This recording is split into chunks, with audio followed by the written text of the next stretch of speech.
मेरे प्यारे प्यारे बच्चों, संस्कृत पढ़ना। आज मैं आपको बच्चों संस्कृत के नाटक की बारे में बताने जा रही हूँ कि नाटक के तत्व क्या होते हैं, उसकी विशेषता क्या होती है। तो आपको नाटक के बारे में आपको जानकारी देने जा रही हूँ, क्योंकि आपकी परीक्षा में नाट्य तत्वों के बारे में और संस्कृत के नाटकों के बारे में बहुत कुछ पूछा जाता है। ये आपको बहुविकल्प के रूप में भी आता है।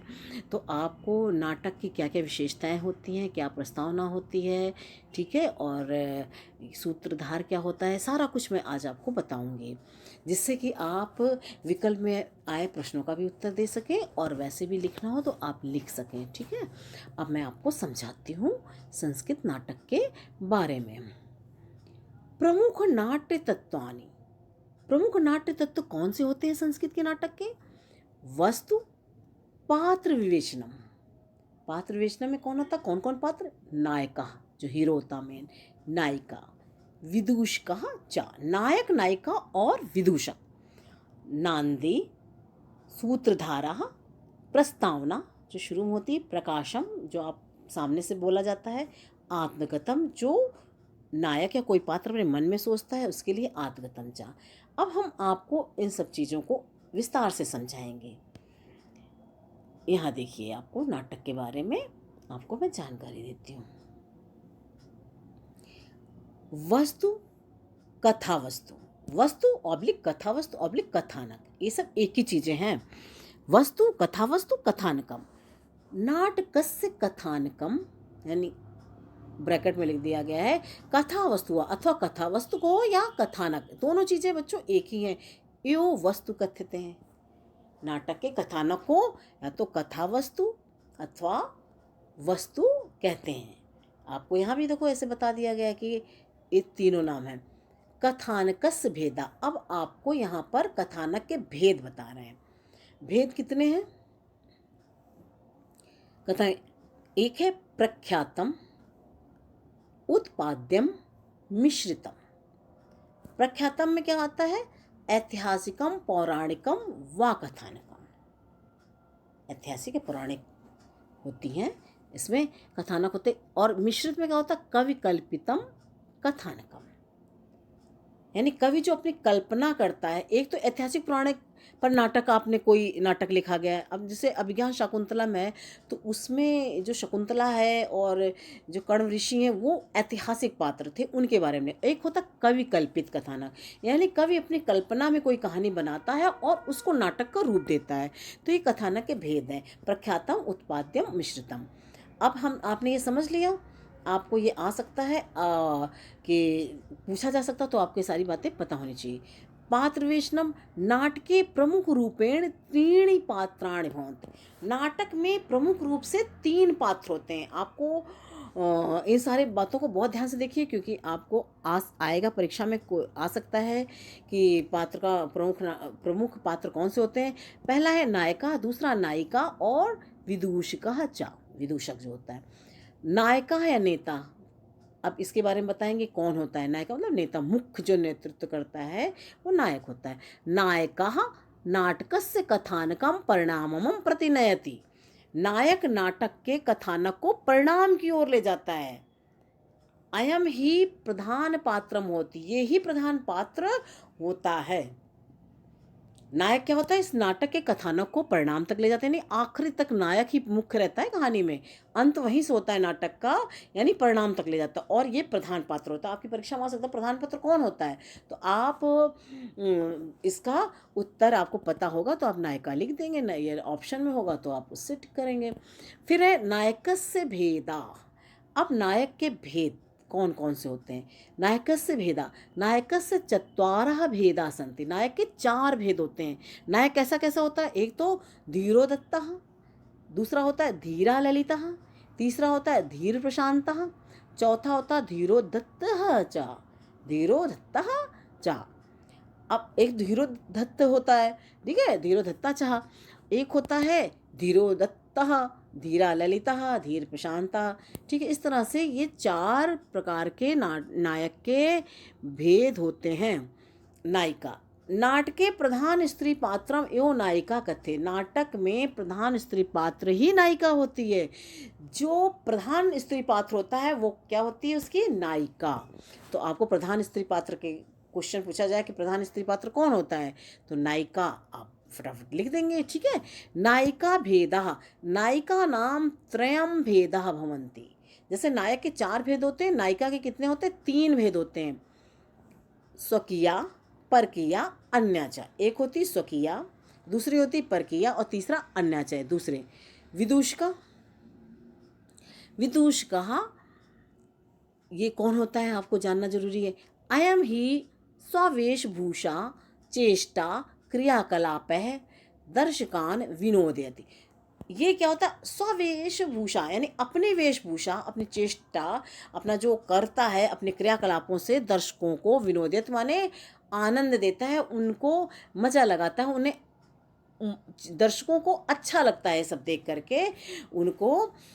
अयम नायक का मित्रम होती है, नायक का मित्र होता है। ये विदूषक कौन होता है, नायक का मित्र होता है। आपको मैं नाटक के एक एक तत्व के बारे में विस्तार से जानकारी दे रही हूँ, जिससे किसी भी प्रकार का प्रश्न आए आप उसका उत्तर दे सके। ज़्यादातर आपको विकल्प में आएंगे, इसके प्रश्न विकल्प में आएंगे और विकल्प में दिया जाएगा आपको। यदि ये सारी बातें आती होंगी तभी आप सही उत्तर दे पाएंगे। नांदी या मंगलाचरणम, नांदी पाठ कहते हैं होता है नाटक में, या मंगलाचरणम ये क्या होता है अब आपको मैं बताती हूँ। निर्विघ्न समाप्ति हेतु नाटकस्य प्रारंभे या स्तुति क्रियते। निर्विघ्न समाप्ति यानी उस नाटक को करते समय किसी प्रकार का विघ्न ना पड़े और निर्विघ्न या समाप्त हो जाए नाटक, उसके लिए नाटक के प्रारंभ में ये स्तुति जो स्तुति की जाती है या स्तुति कृत्य जो स्तुति की जाती, तदेव नांदी मंगलाचरण कथते, उसे ही नांदी या मंगलाचरण कहते हैं। किसको कहते हैं नांदी या मंगलाचरण, जो नाटक के प्रारंभ में स्तुति की जाती है कि नाटक आराम से अच्छे से पूरा नाटक हो जाए। सूत्रधारा क्या होता है अब आपको ये बताते। अयम के नाटकस्य प्रधान नटा भवति, ये नाटक का प्रधान नट होता है। पात्र प्रशिक्षणम करोति, पात्र को प्रशिक्षण करता है कि अब ऐसे करो ऐसे करो, वो गाइड करता रहता है। प्रस्तावनम चाकरोति, और वो प्रस्तावना करता है। सूत्रधार बताता है सब। अब है प्रस्तावना या आमुखम क्या कहते हैं। प्रस्तावना आमुखम क्या होता है, नाटकस्य प्रारंभे सूत्रधारा नटी विदूषका वा परस्पर वार्तालापेन कथानकस्य मनोहारी परिचयम प्रस्तौति, तदेव आमुखम प्रस्तावनम वा कथते।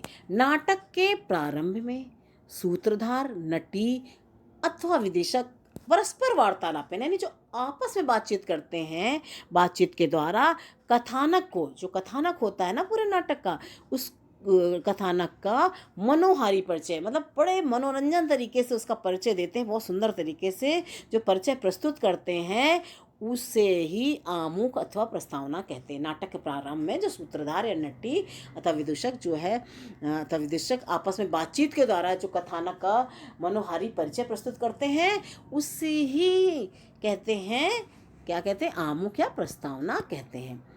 अब आप देखिए प्रकाशम, जो उसमें लिखा था ना प्रकाशम, आप नाटक पढ़िए, आप अपनी किताब में देखिए जो नाटक वाला पार्ट होता है उसमें कई जगह प्रकाशम आत्मकथम ऐसे ब्रैकेट के अंदर लिखा होता है। तो ये क्या चीज़ होती है इससे आप समझिए। प्रकाशम रंगमंचे सार्वजनिक रूपेण स्पष्ट रूपेण अथवा कथनम एवं प्रकाशम इति कथ्यते। रंगमंच में सार्वजनिक रूप से यानी सबके सामने जो स्पष्ट रूप से अथवा स्पष्ट रूप से जो कथन होता है, जो कहा जाता है उसे ही प्रकाशम कहा जाता है। स्वगतम इति पदस्य विपर्ययः, विपर्यय मैंने उल्टा है। स्वगत जो शब्द होता है या स्वगत जो वहाँ पर आता है वो इस शब्द का उल्टा है। किसका, प्रकाशम का उल्टा। प्रकाशम में मतलब आप खुलेआम बोलता है, कोई भी पात्र खुलेआम बात कर रहा है, और जो स्वगत होता है वो अपने मन में कहता है, मन मन में सोचता है। अब मन मन में नाटक में जो बात सोची जाती है वो तुम तक कैसे पहुंचाई जाए, तो इसलिए वहाँ पर ब्रैकेट में स्वगतम लिख के वो बात बता दी जाती है, ठीक है, तभी तो आप समझेंगे। आत्मगतम अथवा स्वगतम क्या चीज़ होती है, आप देखते हैं एक से एक चीज़ें निकल रही हैं।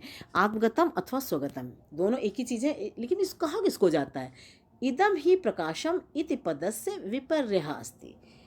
ये जो है ये आगमगतम और स्वगतम शब्द है, ये प्रकाशम इस शब्द का उल्टा है। जैसे प्रकाशम का उल्टा स्वगत था, आत्मगत था, ऐसे ही आत्मगत का उल्टा प्रकाशम है। यद वस्तु यानी यद वस्तु, जो वस्तु यानी कथानकम या कथनम अश्राव्यम भवति तत् स्वगतम या आत्मगतम कथ्यते। यानी जो वस्तु यानी कथानक की अश्राव्य मतलब सुनने योग्य नहीं होती, जो आपको सुनाई नहीं देती है, जो अश्राव्य होती है, उसे स्वगत कहते हैं। नटः दर्शकान् श्राव्यति परंतु निकटस्थ पात्रम न श्राव्यति। नटः दर्शकान् श्राव्यति, नट जो होता है वो दर्शकों को तो सुनाता है, परंतु निकट स्थित पात्र को नहीं सुनाता है। मतलब जो निकट स्थित पात्र होता है उसके लिए नहीं है, ये तो जो दर्शक होते हैं उनको मैंने बताया ना। अब दर्शक कैसे समझेंगे कि मन में क्या सोच रहा है कौन पात्र, तो उसको वो प्रस्तुत करता है। नेपथ्यम, अब नेपथ्य क्या चीज़ होती है? अब देखिए आप, यत्र नटा स्ववेशभूषादिकं धारयन्ति तत् स्थानम नेपथ्यम इति कथ्यते। जहाँ नट लोग अपनी वेशभूषा आदि को धारण करते हैं उस स्थान को नेपथ्य कहा जाता है। आप रामलीला होती है, आप देखते हैं ना कि वहाँ से तैयार होकर आते हैं, जहाँ से तैयार होकर आते हैं यानी आदि को धारण करते हैं, वो नेपथ्य होता है। ठीक है, वेशभूषा जहाँ पर पात्र धारण करते हैं। अब हमने आपको संस्कृत के नाटक के सारे रूपों के बारे में विस्तार से समझा दिया, लेकिन मैंने सोचा थोड़ा सा आपको हिंदी में भी बता दूं, जिससे कि आपको और भी अच्छे से याद हो जाए।